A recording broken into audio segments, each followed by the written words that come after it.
23 अगस्त 2009 Delhi railway station. रात के ठीक 10:45 बजे प्लेटफॉर्म नंबर 9 पर लोगों की भीड़ लगी थी। गर्मी के मौसम में भी उस रात एक अजीब सी ठंड हवा में तैर रही थी। सूर्या एक्सप्रेस, दिल्ली से मुंबई जाने वाली ट्रेन, कुछ ही मिनटों में रवाना होने वाली थी। यह ट्रेन अपनी समयबद्धता और सुरक्षा के लिए जानी जाती थी। इंजन था WDM-3A, एक पुराना मगर भरोसेमंद diesel engine. Station master Ramesh Yadav ने अपनी घड़ी देखी और फिर कंट्रोल रूम से बोला, सिग्नल क्लियर है, रवाना करो सूर्या एक्सप्रेस को। ट्रेन ने जैसे ही सीटी बजाई, एक ठंडी हवा का झोंका आया। यात्रियों ने इसे मामूली समझकर खिड़कियां बंद कर लीं। ट्रेन धीरे धीरे प्लेटफॉर्म छोड़ चुकी थी। इंजन की गूंज हवा में फैल गई, लेकिन प्लेटफॉर्म पर खड़ा बूढ़ा कुल्ली बालकिशन, जो 40 साल से स्टेशन पर काम कर रहा था, अचानक बोला, आज ये ट्रेन कुछ ठीक नहीं लग रही। इंजन का सुर बदल गया है, जैसे ये किसी और दुनिया में जा रही हो। सब हंस पड़े। किसी ने उसकी बात को गंभीरता से नहीं लिया। उन्हें क्या पता था, यह आखिरी बार था जब किसी ने सूर्या एक्सप्रेस को जाते हुए देखा। अगले दिन सुबह 8 बजे मुंबई कंट्रोल को संदेश मिला, सूर्या एक्सप्रेस अब तक नहीं पहुंची।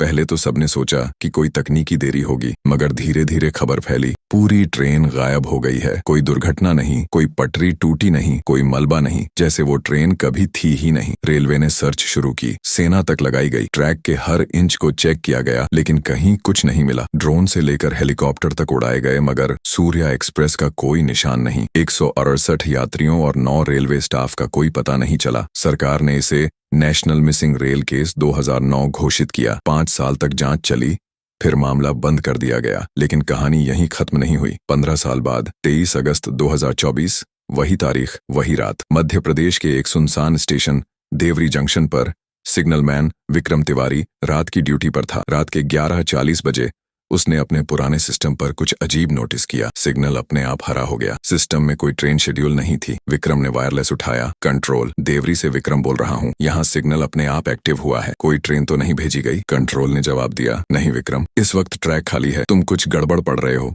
लेकिन अगले ही सेकंड प्लेटफॉर्म पर झिलमिलाहट हुई। दूर से आती एक पीली रोशनी, इंजन की हेडलाइट जैसी। धीरे धीरे वो करीब आई और फिर एक पुरानी सीटी की आवाज, जैसे किसी पुराने डीजल इंजन की गूंज। विक्रम का दिल जोर जोर से धड़कने लगा। उसने अपनी टॉर्च उठाई और प्लेटफॉर्म पर गया। वो ट्रेन धीरे धीरे सामने आकर रुकी। बोर्ड पर लिखा था, सूर्या एक्सप्रेस 2009। विक्रम के पैरों के नीचे जमीन हिल गई। पेंट उखड़ा हुआ, बॉडी पर जंग और इंजन पर धूल की परतें, जैसे वो 15 साल से कहीं दबा पड़ा हो। वो डरते डरते एक कोच के पास पहुंचा। दरवाजे अपने आप चूं की आवाज के साथ खुले। अंदर घुप अंधेरा था। विक्रम ने टॉर्च जलाई। हर सीट पर कोई बैठा था, लेकिन वो लोग नहीं थे, कंकाल थे। कुछ के हाथों में टिकट अब भी फंसे हुए थे। एक बच्चे के पास टेडी बियर पड़ा था, जिस पर धूल की मोटी परत थी। कई कंकालों के चेहरे ऐसे थे जैसे वो किसी भयानक दर्द में जमे हों। विक्रम ने डर के मारे वायरलेस उठाया, कंट्रोल, देवरी स्टेशन पर कोई ट्रेन है, सूर्या एक्सप्रेस, सब मर चुके हैं, मुझे मदद भेजो। कंट्रोल ने कहा, क्या मजाक कर रहे हो विक्रम, सूर्या एक्सप्रेस तो 2009 में गायब हुई थी। विक्रम चिल्लाया, मैं झूठ नहीं बोल रहा, ये यही है। लेकिन तभी ट्रेन का इंजन अपने आप चालू हुआ। प्लेटफॉर्म पर धुआं भर गया और देखते ही देखते ट्रेन पीछे की ओर चल पड़ी, बिना किसी ड्राइवर के। विक्रम ने कैमरा चालू किया और रिकॉर्ड किया, लेकिन जैसे ही ट्रेन स्टेशन से बाहर गई, वो हवा में धुएं की तरह गायब हो गई। बस एक भयानक गूंज रह गई, धो। अगली सुबह जब कंट्रोल टीम पहुंची तो वहां कोई ट्रेन नहीं थी। बस ट्रैक पर ताजा निशान थे, जैसे कोई भारी इंजन अभी अभी गुजरा हो। विक्रम बेसुध बैठा था, हाथ कांप रहे थे। उसने रिकॉर्ड दिखाया। वीडियो में साफ दिख रहा था, ट्रेन रुकी थी,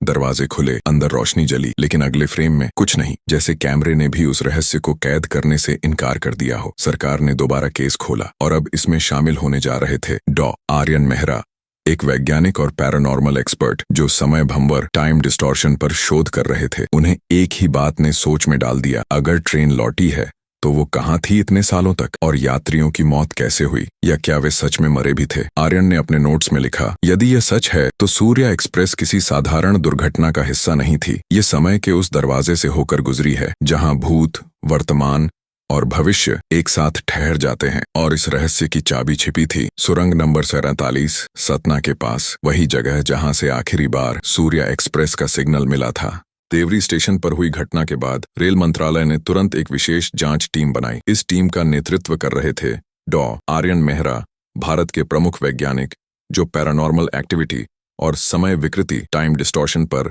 शोध कर चुके थे। उनके साथ थी डॉ. सान्या चौधरी, एक युवा खगोल भौतिक विज्ञानी जो पहले भी कई अजीब घटनाओं पर रिसर्च कर चुकी थी। टीम में 5 और सदस्य थे, रेल अधिकारी और सुरक्षा जवान ने सबसे पहले पुराने डेटा खंगाले। साल 2009 की रात के रिकॉर्ड के मुताबिक सूर्या एक्सप्रेस ने आखिरी सिग्नल सतना जिले की सुरंग नंबर 47 से भेजा था। वो सिग्नल अचानक बंद हुआ और उसके बाद ट्रेन का कोई पता नहीं चला। आर्यन ने अपने कंप्यूटर पर पुराने सैटेलाइट डेटा ओपन किए। अचानक उन्हें कुछ अजीब दिखा। सुरंग के ऊपर के हिस्से में चुंबकीय ऊर्जा का असामान्य बुलबुला, मैग्नेटिक बबल, बना हुआ था जो 0.003 सेकंड के लिए एक्टिव हुआ था। सान्या ने कहा, सर, ये टाइम फील्ड डिस्टर्बेंस है, मतलब उस जगह पर समय कुछ पलों के लिए स्थिर हो गया था। आर्यन ने गहरी सांस ली। मतलब ट्रेन शायद किसी टाइम लूप में फंस गई थी। सुरंग का सफर टीम रात के 9 बजे सुरंग नंबर 47 के पास पहुंची। सड़क खत्म होते ही जंगल शुरू हो गया। घने पेड़ों के बीच सुरंग का मुंह दिखाई दिया, टूटा हुआ, काई से ढका और अजीब सी गंध से भरा हुआ। सुरक्षा जवानों ने लाइटें लगाईं। जैसे ही वे अंदर बढ़े, हवा अचानक ठंडी हो गई। सांसों से धुआं निकलने लगा। वो अगस्त की गर्म रात थी, मगर अंदर मानो दिसंबर की सर्दी थी। सान्या ने अपनी डिवाइस ऑन की।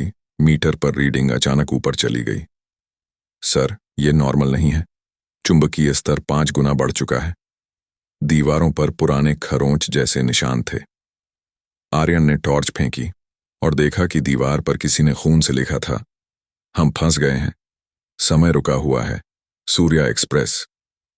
सभी के चेहरे पीले पड़ गए। टीम के एक सदस्य रमाकांत ने कहा, यह मजाक है ना सर, किसी ने पहले से यह सब लिखा होगा। लेकिन आर्यन ने झुककर देखा, खून अभी भी गीला था। समय की दरार सुरंग के बीचों बीच पहुंचकर टीम ने एक बड़ा गोल पत्थर देखा जो जैसे किसी गुप्त द्वार की तरह था। उस पत्थर पर अजीब आकृतियां खुदी थीं, समय की सुइयां और ट्रेन जैसी रेखाएं। सान्या ने कैमरा चालू किया। अचानक हवा में कंपन होने लगा। टॉर्च की रोशनी हिलने लगी। सुरंग के भीतर से ट्रेन के हॉर्न की गूंज आई, वही आवाज जो विक्रम तिवारी ने सुनी थी। टीम के 2 सदस्य रमाकांत और विजय डरकर पीछे हटे, लेकिन अगले ही पल सुरंग के अंदर तेज रोशनी चमकी। 1 सेकंड के लिए सब कुछ सफेद हो गया और जब रोशनी गिरी, रमाकांत और विजय वहां नहीं थे। सान्या चीख पड़ी, सर, वो दोनों कहां गए? आर्यन ने जमीन पर पड़ा उनका हेलमेट उठाया। वो अभी भी गर्म था। वे इस समय क्षेत्र में नहीं हैं, शायद किसी और आयाम में फंस गए हैं। कैमरे का रहस्य। आर्यन ने बाहर आकर अपना कैमरा रिव्यू किया। वीडियो में साफ दिख रहा था, एक पल तक रमाकांत और विजय उनके साथ थे, फिर अचानक पृष्ठभूमि झिलमिलाई और उनके शरीर धुंधले होकर गायब हो गए। सान्या ने कहा, सर, जैसे किसी ने वीडियो एडिट कर दिया हो, लेकिन ये लाइव रिकॉर्ड था। आर्यन धीरे धीरे बोले, नहीं, ये एडिट नहीं है, ये टाइम ग्लिच है। शायद ट्रेन और इसके यात्री भी इसी तरह समय के बाहर फंसे हुए थे। अतीत की आवाज। रात के 12 बजने वाले थे। टीम ने कैंप लगाया ताकि अगली सुबह दोबारा जांच शुरू की जा सके। सान्या अपने लैपटॉप पर डेटा चेक कर रही थी कि अचानक उसके ईयरपीस से एक टूटी हुई आवाज आई, सुन सकते हो? मैं सान्या बोल रही हूं, मैं ट्रेन में हूं। सान्या का चेहरा सफेद पड़ गया। वो बोली, सर, ये आवाज मेरी ही है। आर्यन चौंके, क्या मतलब? ये तो असंभव है। आवाज फिर आई, यहां अंधेरा है, समय चल नहीं रहा, सब जिंदा है लेकिन हिल नहीं पा रहे। लाइन कट गई। सान्या ने अपनी घड़ी देखी। समय 11:09 पर अटका हुआ था। घड़ी की सेकंड की सुई अब नहीं चल रही थी। वो ट्रेन अब भी चल रही है। अगले दिन टीम ने सुरंग के अंदर गहराई में कैमरा भेजने का निर्णय लिया। कैमरा धीरे धीरे अंधेरे में आगे बढ़ा। कुछ मीटर बाद स्क्रीन पर ट्रेन के पहिए दिखने लगे, जंग लगे हुए लेकिन हिल रहे थे। फिर दिखाई दिया सूर्या एक्सप्रेस का कोच, और कोच की खिड़की पर किसी का चेहरा। सान्या ने झूम किया। वो उसकी ही शक्ल थी, मगर 15 साल पहले की उम्र वाली। आर्यन के रोंगटे खड़े हो गए। ये टाइम लूप है सान्या। ट्रेन 2009 में फंसी है और हम 2024 में उसे देख रहे हैं, लेकिन किसी तरह दोनों टाइमलाइन जुड़ गई हैं। अचानक कैमरे की फीड बंद हो गई। स्क्रीन पर बस एक लाइन आई, रिटर्न टू लूप। रहस्य गहराता है। उस रात जब सब सो रहे थे, आर्यन ने अकेले सुरंग की ओर कदम बढ़ाए। वो उसी जगह पहुंचे जहां दीवार पर लिखा था, हम फंस गए हैं। अब वहां किसी ने नई लाइन जोड़ी थी, आर्यन, हमें बचाओ। उनका दिल जोर जोर से धड़कने लगा। किसी को बताया बिना उन्होंने फैसला किया, अगर सच जानना है तो मुझे खुद इस टाइम लूप में प्रवेश करना होगा। सान्या को जब सुबह पता चला कि आर्यन गायब हैं, तो वो चीख पड़ी। उनकी जगह जमीन पर बस उनका कैमरा पड़ा था। कैमरे की आखिरी रिकॉर्डिंग में बस यही सुना गया, मैं ट्रेन देख रहा हूं, ये यहीं है, बस कुछ कदम दूर। सान्या, अगर मैं वापस ना आऊं तो समझना, समय का दरवाजा खुल गया है। वीडियो अचानक काला हो गया। पीछे से एक आवाज आई, स्वागत है सूर्या एक्सप्रेस में। अगर आपको ऐसी रहस्य और रोमांचक कहानियां पसंद हैं, तो जल्दी से लाइक करें, सब्सक्राइब करें, कमेंट में अपनी राय बताएं और शेयर करना न भूलें। मिलते हैं अगले भाग में।